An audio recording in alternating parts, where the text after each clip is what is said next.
கட்சி கொடியை இந்த கொடி போய் காவல்துறை அதிகாரிகள் கை வைப்பதில்லை. இதை விட பெரிய பெரிய கொடியை ஏற்றுகிறாங்க. போய் தாசில்தார் அந்த கொடியை குடிக்கிறதாக வரலாறு இல்லை. அப்படி இருக்கும்போது விசிக கொடியை பார்த்தவுடன் அந்த காவல்துறை அதிகாரிகளுக்கும் இந்த வருவாய்த்துறை அதிகாரிகளுக்கும் அது என்ன ஒரு எரிச்சல்? எங்கிருந்து வருகிறது இந்த எரிச்சல்? ஏன் உங்களுக்கு இப்படிப்பட்ட எரிச்சல் வருகிறது? வேறு எந்த கட்சி கொடியாவது இப்படி கை வைத்திருக்கிறீங்களா? மாவட்ட நிர்வாகத்தை கொண்டு போய் காவல் நிர்வாகத்தில் வைத்திருக்கிறீங்களா? அதைத்தான் நான் கேட்கிறேன். ஒரு உதாரணம் காட்டிவிட்டு நீங்கள் இதை செய்தால் கூட நாங்க ஏற்கனவே அவரை பிடிச்சு வச்சிருந்தோம், ஏற்கனவே அந்த கொடியை நாங்க அகற்றிருக்கோம் அப்படி நீங்க சொல்லுங்க. உங்களால் சொல்ல முடியாது. ஏன்னா நீங்க அப்படி செய்ய மாட்டீங்க, உங்களால் கை வைக்க முடியாது.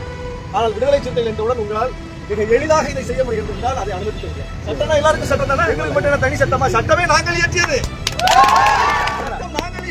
அந்த சட்டத்தை நீங்கள் கடைபிடிங்க, நாங்கள் கடைபிடிக்க தயாராக எந்த வகையிலும் வரப்பு மீற மாட்டோம். அதிகாரம் வந்துவிட்டால் இங்கே எம்எல்ஏ வெற்றி பெற்று விட்டால் நாகப்பட்டினம் என்னாகுமோ என்று அவதூறு பரப்பினார்கள். ஆனால் நாகப்பட்டினம் 3 ஆண்டுகளாக எப்படி அமைதியாக